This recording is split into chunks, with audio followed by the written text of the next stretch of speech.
everybody, it's me again. Um, I've been drawn to do this video, and I have to give you my take on this.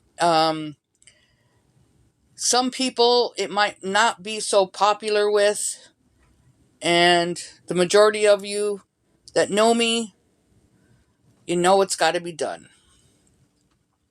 So I'm going to talk about the hill floods in Texas. I'm not really going to talk about the floods. I'm going to talk about the event that happened. I'm going to show you this video. It's 12 minutes long, but I'm going to commentate through it because that's how I roll. Um, as we all know, this event did happen. How it happened, the way it happened, uh, what the news said it happened, well, we all know how that all works out. So anyway, I'm not going to sit here and apologize for anything, but I do want to give you guys my straight up opinion and let you see for yourself. I want some critical thinking here.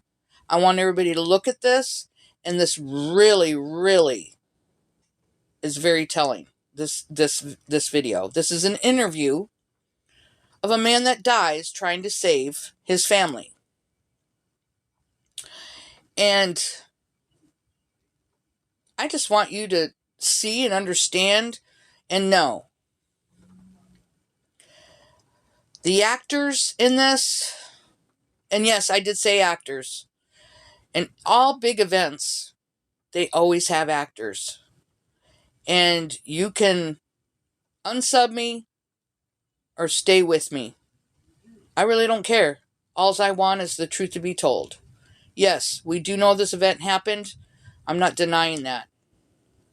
But I want you to see this interview, and I want you to give me your opinion in the comments and tell me what you think after you watch this. It is going to be quite long, so hang in there with me. I do love you guys and miss you guys, and I wish you well, and just know that I've got to do this. I love you guys. Hang in there with me, and here we go.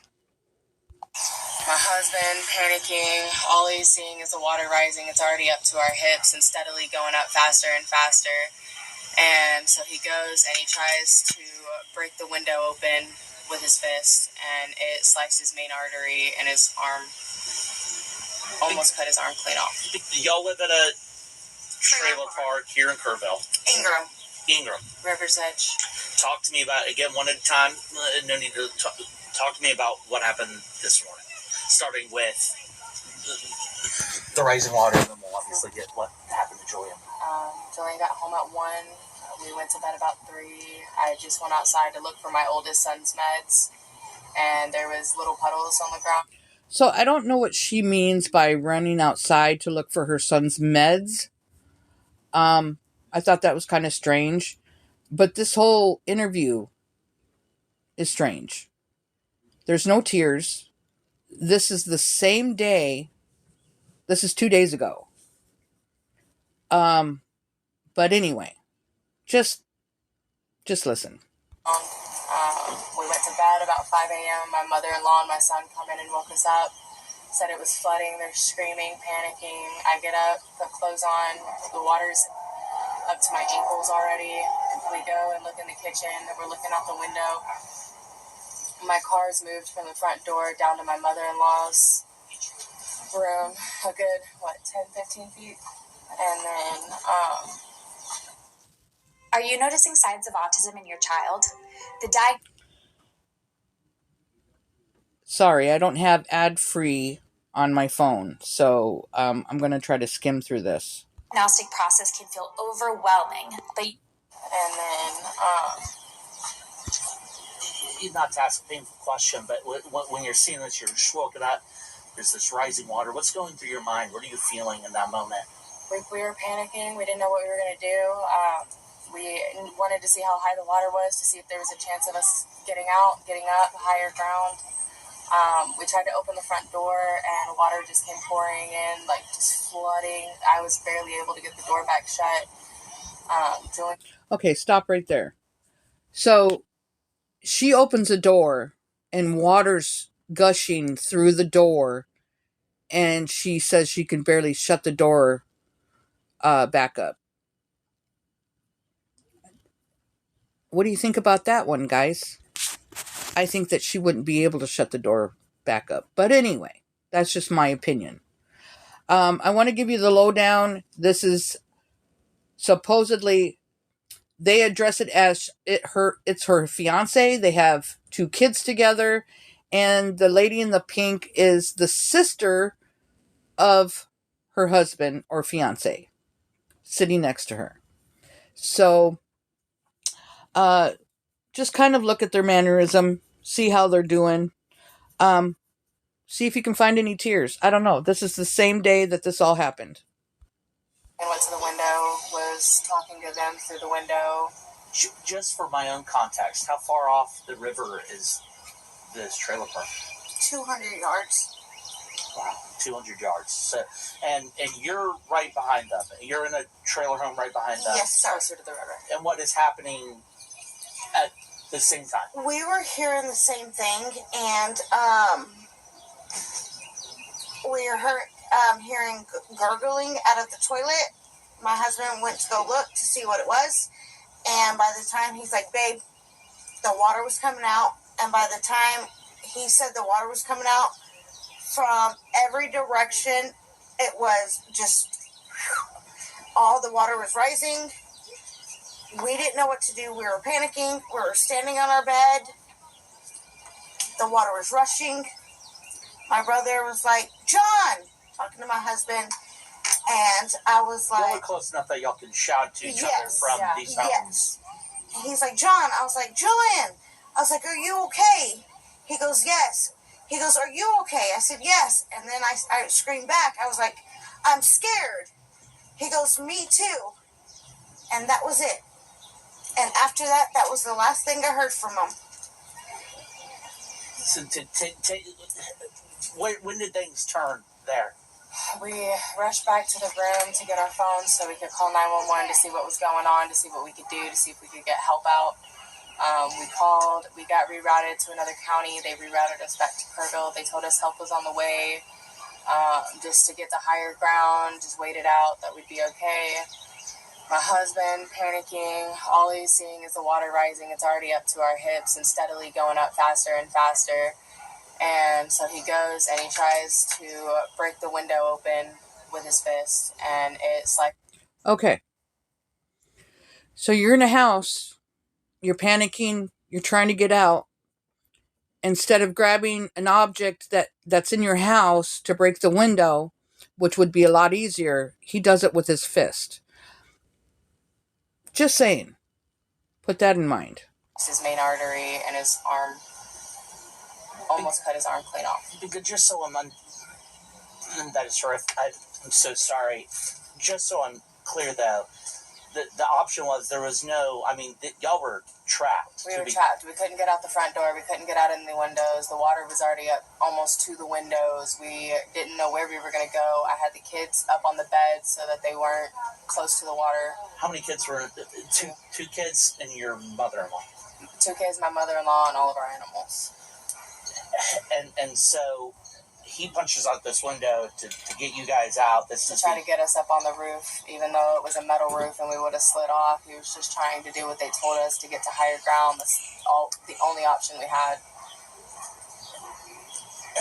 You know, and I'm stumbling for words because I can't imagine how terrible that was to be there and to watch this terrible thing that's happening. It was horrifying. There was blood everywhere.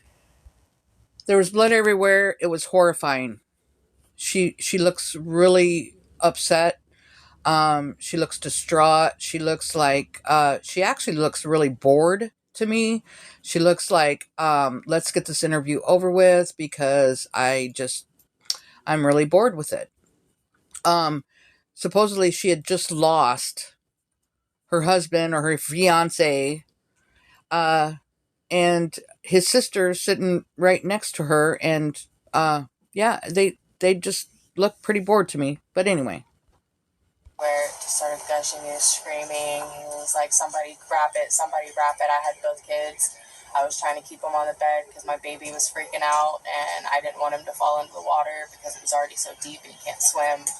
And so my mother-in-law had to tie the tourniquet, and she was freaking out and screaming and talking about, I don't know how to do this. What happened after that? The water kept rising. Julian tried to stay above it. He had lost so much blood at that point. He had no feeling in his arms. He was lethargic. He was barely able to form words. He was nodding in and out of the water.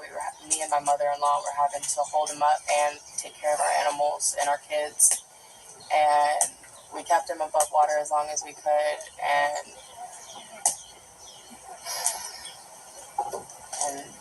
he looked at us. He said, I'm sorry. I'm not going to make it. I love y'all. And within minutes, he was gone. His heartbeat stopped. We checked for a pulse. We slapped him. Nothing. He was gone. How did you? He was gone. He was gone like that. He said, I'm sorry, I can't do this. Yeah, this is just a few hours previous to this interview. So I just kind of wanted to remind you all about that. Yeah, he's gone. He just couldn't hang on. Yeah. Okay. Critical thinking. Let's take all the emotion out of this, because she did. She took all her emotion out of this. Maybe she's still in shock. I don't know. But she's doing an interview just a few hours after all this happened. So just keep that in mind. Don't get out. The water levels eventually started to lower. Well after we called 911 6 different times, got hung up on, told people were on the way. We'd seen a lifeboat at like 7:30. They didn't come. We were screaming. They put a black tag up. I keep asking this question, but like at that moment, I mean, your fiance passes. What's going through your He was mind? already gone. The only thing I could think about was saving the kids, making sure that we made it alive, because it wasn't worth it to lose him and all of us die. He didn't do that for no reason. He did it to save us. Right.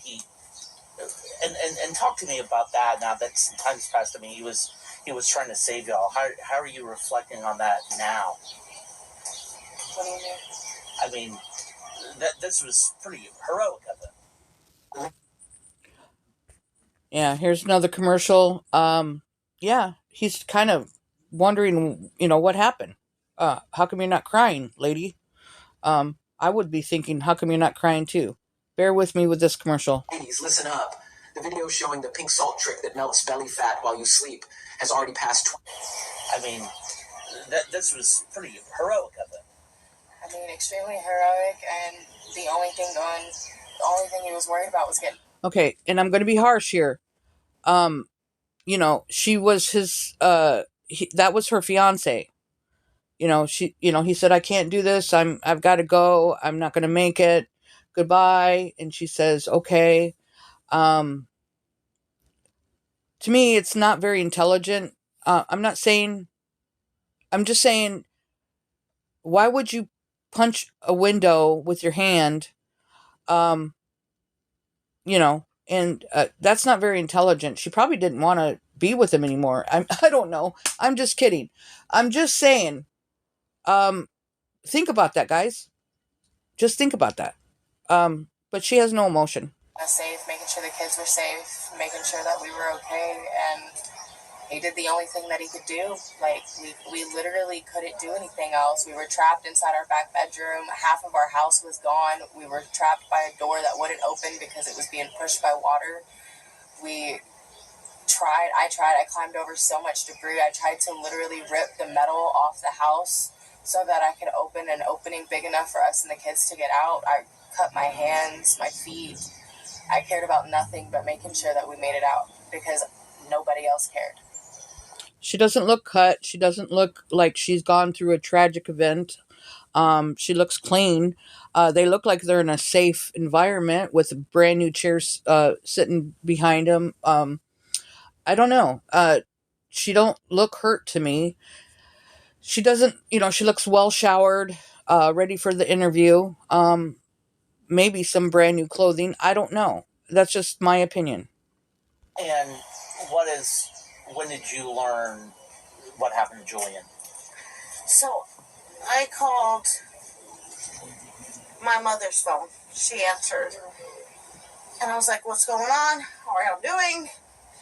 She said, Julian just cut his arm open. He's dying. And then, like, it just cut off. So I call him back. I was like, so how's Julian? She's like, we had to let him go. I was like, why'd y'all let him go? She's like, we need to save ourselves. Okay. We had to let him go. We just had to just let him go. This interview continues on. I have to show the whole thing. I know it's going to be long. Please bear with me. But it's just downright stupid. But anyway.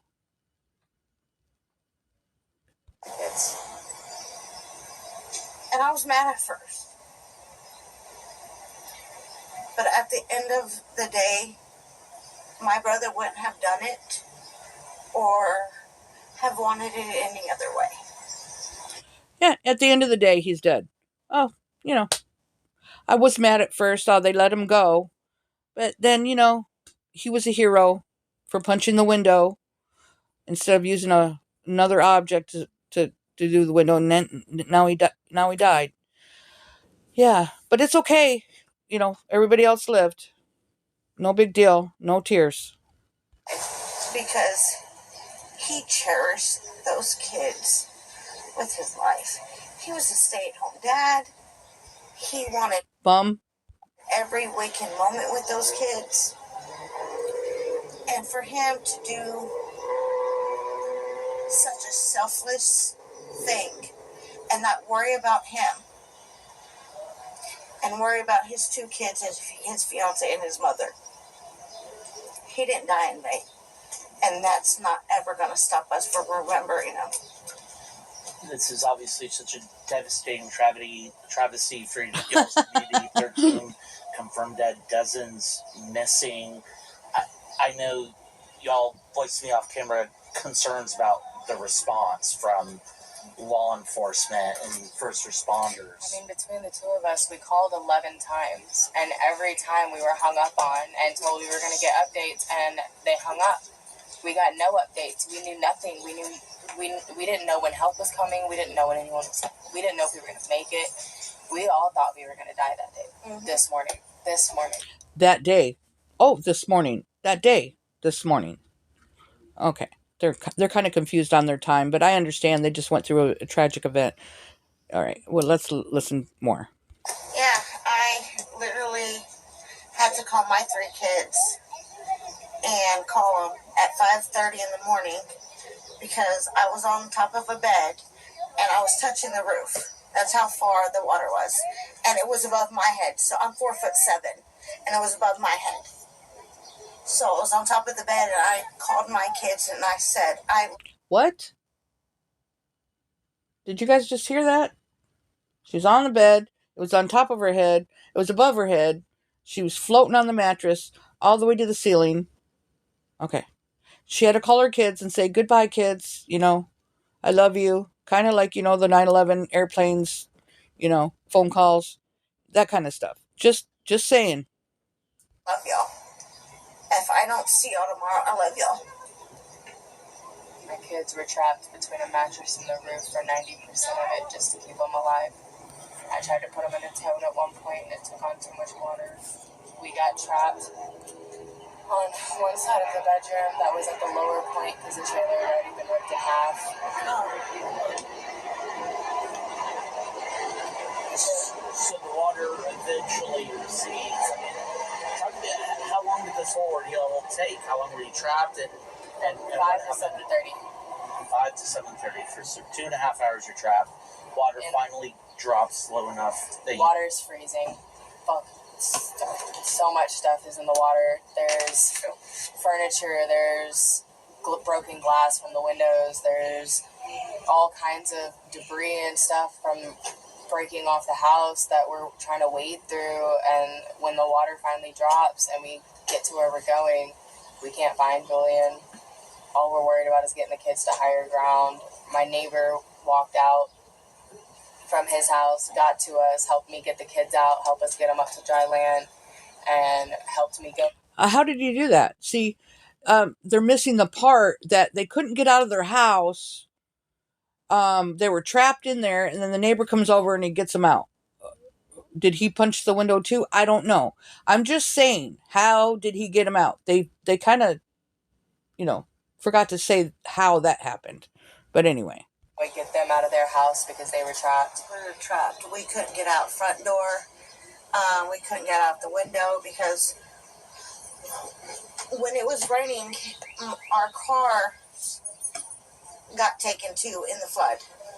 And their house, so where they were at, where my brother passed away at, that little area hit where my bedroom was, where mine and my husband, we were sleeping. So we were trapped. We couldn't get out of the front door of our bedroom. We couldn't get out of, the windows. We were trapped for, dear life. So I really thought we were going to pass away. We finally had to literally pick up our refrigerator and move it just to get to the back door, just for us to get out. I'm going to stop it right there, but I want to give you guys my final take on this. Look, every tragic event, and this was tragic. I don't know how tragic, but I'm sure it's pretty, horrific. But let me tell you, you had Maui, then they had their actors. They had North Carolina, then they had their actors. They had 9/11, then they had their actors. Any big, huge event, always they throw in the actors. Why? Because they control everything. That is what's going on. So this is something that I needed to point out and show you guys. Yes, anybody that was killed in this event, my heart goes out to them and their families. I am just trying to point out the fakery that is shown here and how stupid this story is. No emotion, no nothing. Thank you guys for listening. I love you guys. I really, really miss you guys. God bless. Really.